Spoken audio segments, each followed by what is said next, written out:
Welcome to 108 news Telugu బులెటిన్ల ముందుగా headlines.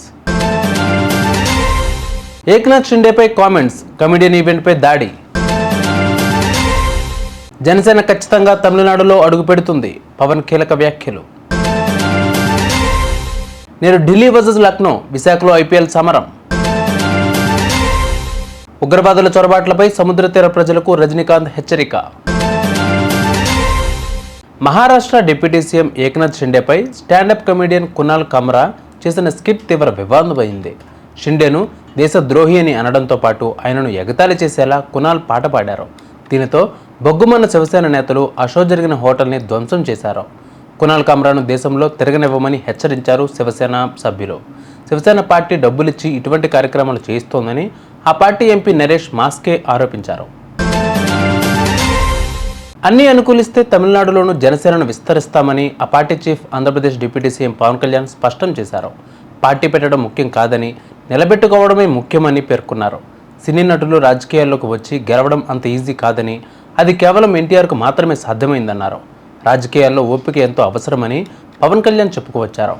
ఓ తమిళ మీడియాకు ఇచ్చిన ఇంటర్వ్యూలో ఆయన మాట్లాడుతూ, తాను ఏదీ ముందు ప్లాన్ చేసుకోనని, తమిళ ప్రజలు ఆ వాతావరణాన్ని సృష్టిస్తే జనసేన అక్కడ రంగంలోకి దిగుతుందన్నారు. ఒక పాలిటిక్స్తో పాటు సినిమాల్లో కొనసాగుతారా అన్న ప్రశ్నకు డబ్బులు అవసరం ఉన్నన్ని రోజులు నటిస్తానని Pawan సమాధానమిచ్చారు.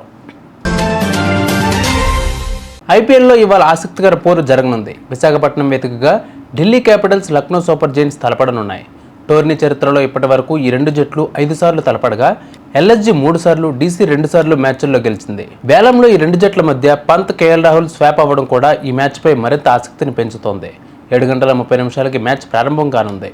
Star sports, Jio హాట్స్టార్లో match చూడవచ్చు.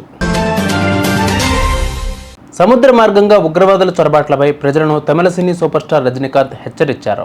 ఆయన విడుదల చేసిన ఓ వీడియో సందేశంలో మన దేశ కీర్తిని పాడు చేయడానికి ఉగ్రవాదులు సముద్ర మార్గంగా చొరబడి దారుణాలకు తెగబడుతున్నారని తెలిపారు.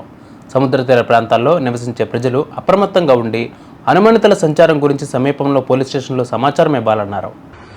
நம்ம நாட்டோட பேரு நிம்மதி, சந்தோஷம், அதை கெடுக்க பயங்கரவாதிகள் கடல் வழியா நாட்டுக்குள்ளே புகுந்து கோர சம்பவங்கள் செய்வாங்க. அதுக்கு உதாரணம் மும்பைல 26/11 நடந்த அந்த கோர சம்பவம். கிட்ட 175 பேரோட உயிரை வாங்கிடுச்சு.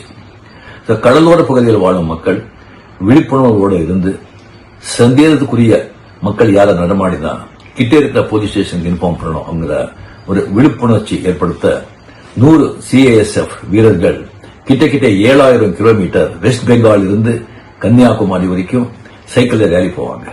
அவங்க ஏரியா வரும்போது அவங்களை வரவேற்று முடிஞ்சா அவங்க கூட கொஞ்சம் தூரம் போய் அவங்களை ఉత్సాహపడుతుంది.